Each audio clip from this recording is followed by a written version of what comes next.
weapons at Eniwetok Atoll. This test took place in the spring of 1951. It was carried out by the 8,500 members of Joint Task Force 3, men drawn from the Atomic Energy Commission, its contractors, military, industrial, and educational laboratories, and from the Army, Navy, and Air Force. Wood Quesada, United States Air Force. Dr. Alvin C. Graves, Los Alamos Scientific Laboratory, Deputy Commander, Joint Task Force 3, and Scientific Director of the program.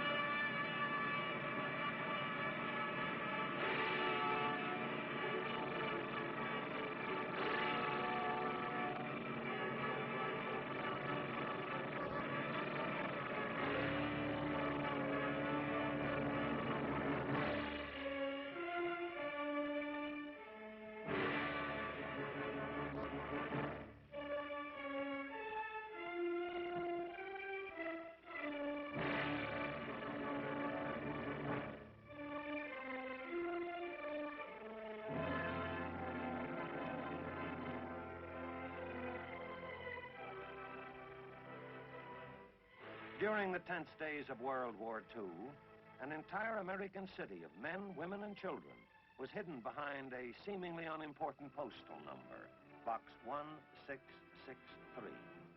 Today, such secrecy is no longer possible. Today, the city boldly and proudly parades the normal pattern of American living.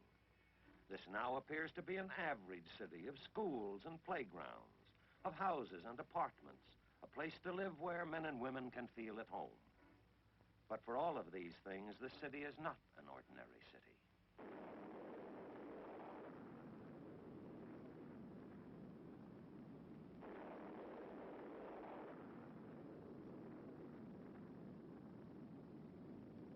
This is the mile-high city of Los Alamos, the atomic city. This is a modern pueblo created by the people of the United States as a research and development center for atomic weapons.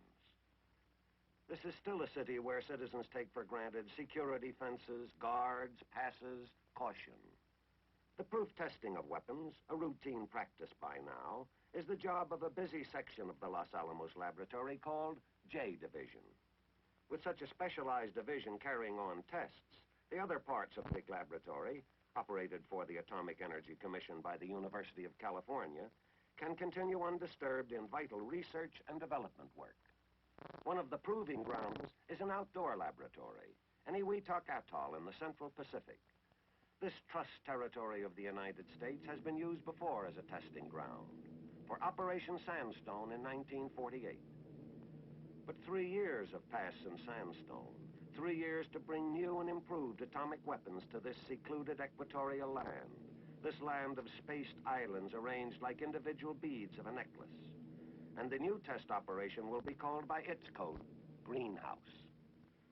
But Greenhouse means more than just a proving ground, more than a group of scientists from Los Alamos. Operation Greenhouse is big, big in logistics, big in the scope of its aims and purposes. To meet this problem, a self-contained unit, a task force, is organized. This is a 4-part organization: Atomic Energy Commission, Army, Navy, and Air Force, working together under a unified command. As for the larger scope of Greenhouse, it is a real challenge to include in a test all of the valuable experimentation that can come out of the detonation of atomic weapons. The armed services, for instance, have a continuing need for information on the offensive and defensive effects of atomic blasts. In these days of international tension, they need to know the physical results of atomic warfare. Even though Los Alamos is the parent laboratory, so to speak, scientists and technicians from other government agencies, from American industry, colleges, universities, and other organizations throughout the country, men working in related fields, are asked to participate to help in instrumenting the operation. Since Eniwetok is a distant and primitive area, men have to leave their stateside laboratories and homes for a period running into months. Since 1943, when Los Alamos was established, men from this mesa have left the continental limits of the United States twice before to test the weapons they have created. Now the proving ground comes alive, like a university campus when students return from the summer holidays. Parry Island is home for Task Force headquarters and for the scientific group. Eniwetok Island is home base for the Army and Air Force. The Navy stays aboard its ships anchored in the lagoon. These are the dormitories of Eniwetok University. Spread out and separated from the dorms by a safe distance are the laboratories, the individual test islands, seemingly like so many science buildings on college grounds. The long-awaited forward area work begins. Even in a world of tension, atomic energy is more than thunderous test detonations and calculated planned devastation. We still have much to learn of our nuclear fuels, uranium and plutonium. This is the precious stuff so valuable, it makes sought-after gold seem like common scouring powder. Whatever can be done to conserve it is to our national advantage. To proof test weapons scientifically and accurately, it is necessary to know the behavior inside the weapon, and also to know the outside behavior of the forces let loose, the effects of the weapon, the facts and figures on blast, heat, light, radiation. Weapon designers go to great lengths to get this kind of information. For example, to measure blast, instruments are suspended from these plastic balloons. This gives a pressure reading in free air. High-speed cameras capable of taking several million separate pictures per second are placed close to zero point. They will record the story of nuclear forces from a vantage point where man himself dares not stand. Radiation will be measured by devices on whose photographic emulsion will be indelibly imprinted the record of swift-moving, invisible nuclear particles. Men of greenhouse tackle their Eniwetok problems with the same kind of scientific approach they use in their own home laboratories. Attention to detail, elimination of variables, a check and double check of key apparatus. This is actual on-the-spot experimentation. There is no running back home for a forgotten test tube. And then the time comes for which all know. And the men of greenhouse move back. Like a crowd at a beach aware of the incoming tide, they pick up their belongings and retreat to safety. A test shot is ready.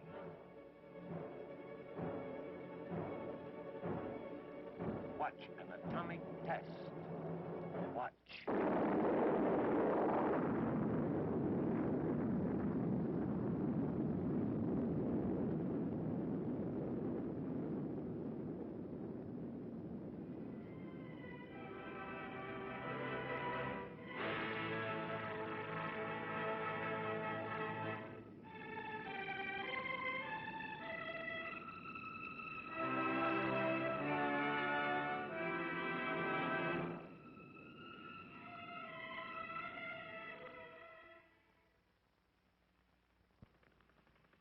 From the wealth of diversified crafts and skills that go into the making of a great industrial country are drawn those men with the specialized skills necessary to understand and measure atomic detonations. But to maintain these men, to carry on a weapons test on this specific outpost, support is necessary.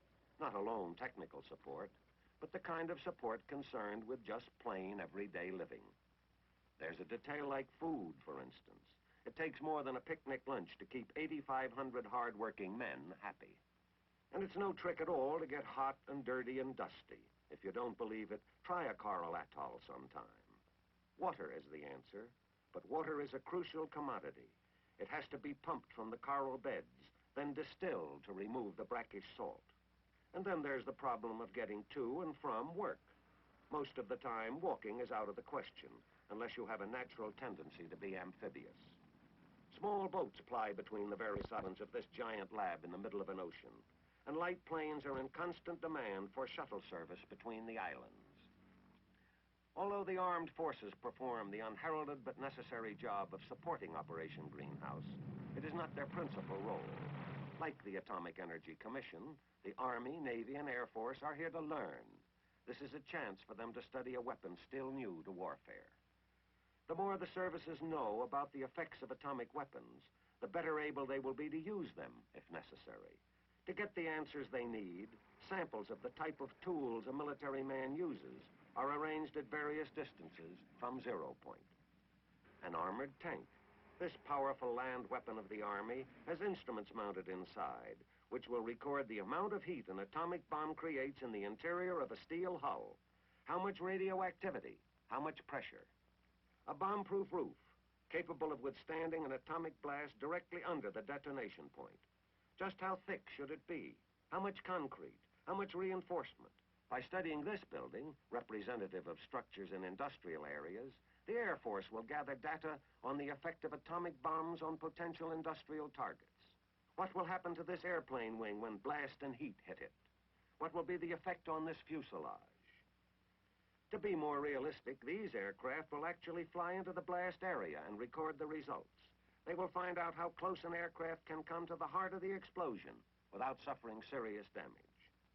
All of these things to learn more about the tools of atomic warfare.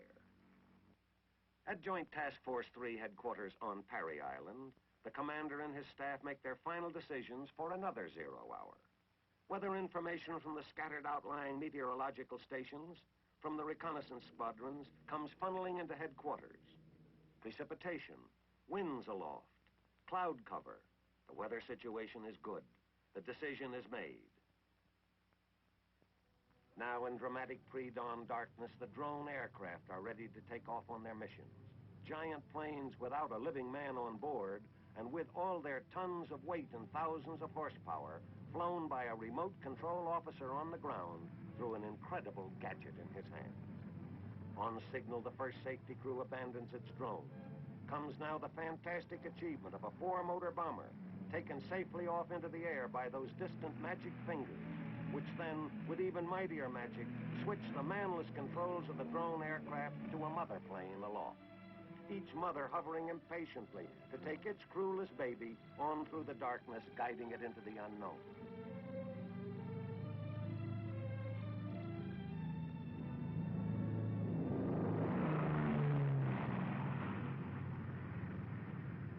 To top the fantasy of the crewless bombers come the fighters. For the first time in airplane history, drone jets, pilotless, crewless, at super speed flown up into the night sky, controlled only by a driver and overdriver in other jet aircraft who electronically guide the destinies of their jet drones.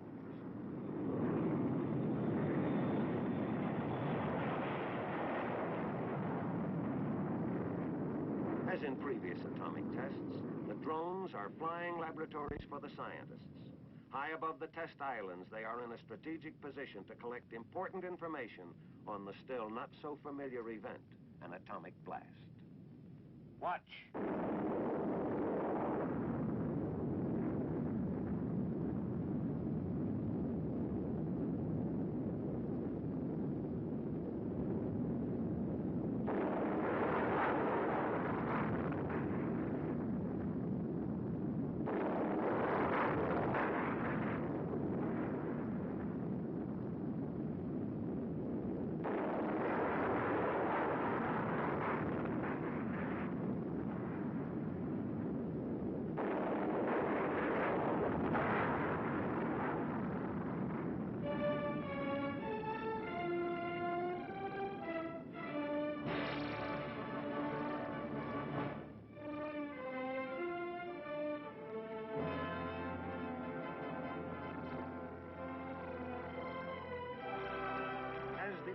Services bring themselves up to date with the results of the latest atomic weapons, the men of science are thinking beyond current weapons.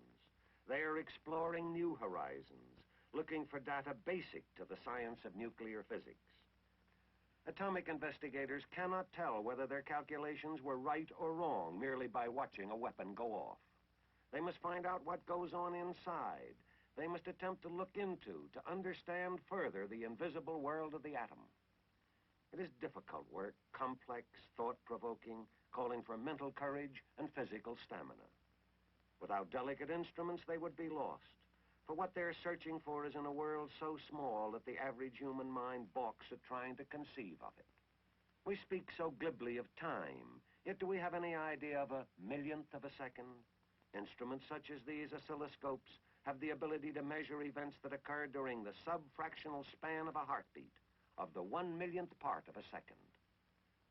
But atomic energy is not being channelized to weaponeering alone. To learn more about the effects on human life, medical experiments are being run. Test animals will be used to enable men of medicine to learn what pressure, heat, and radiation does to living tissue. A nation gearing up to an effective civilian defense program must have all the answers. Facts about radiological medicine, detection devices, protective materials. As an illustration, these mice will be exposed to varying doses of atomic radiation, and medical men will study the results. Information gained from buildings will help determine the vulnerability of United States buildings to atomic attack, so that adequate civil defense planning may be carried on. Materials are to be exposed which are considered as potential fire hazards in atomic warfare. Such information will influence defensive thinking. It will aid in the selection of materials, design of equipment and structures, disaster planning.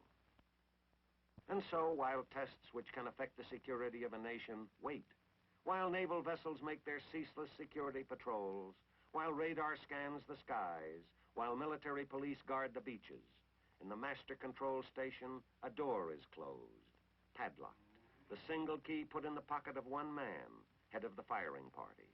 No one will enter here until the party returns from its final round of checking circuits, closing switches, making ready for the release of nuclear forces.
The firing party returns to its home island, and all is put in readiness.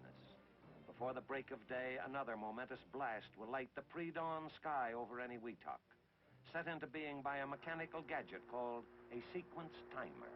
8 minus 1 minute.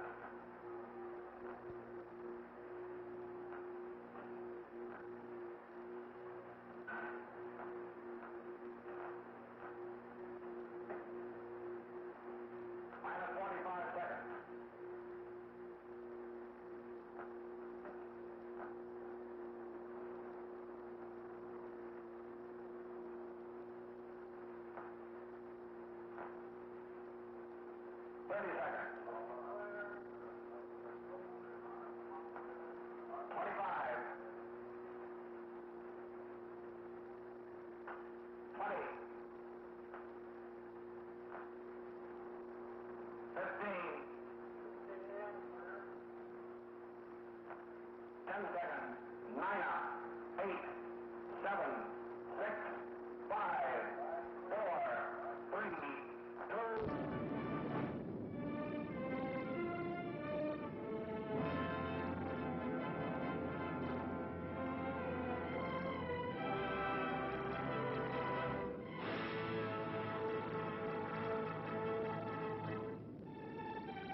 The fifth series of atomic tests to measure and understand the nuclear forces of the atom is over.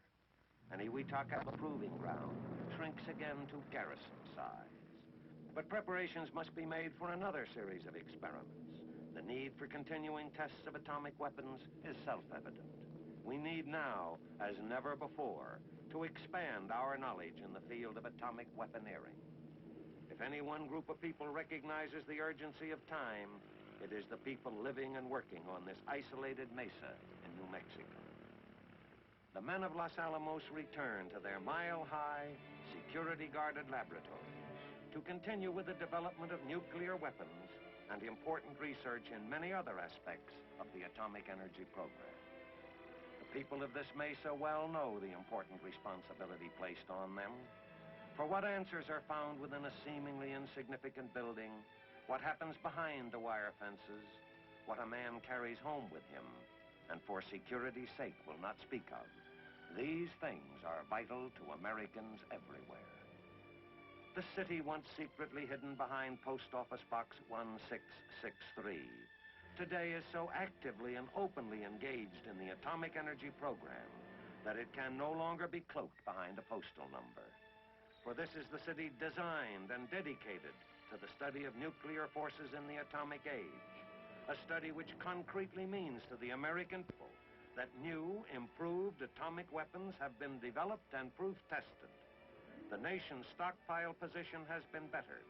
We have added another stone to our small pile of knowledge about the complex nucleus of the atom. We have gained important offensive and defensive knowledge on the effects of atomic blasts on military equipment. We have also learned necessary, realistic lessons for our own protection. We have studied defense for the individual, defense for the nation. As a result of atomic tests, such as Operation Greenhouse, we are gathering the know-how, the strength to defend that which we prize so highly, the land that is our heritage, this land that is our home.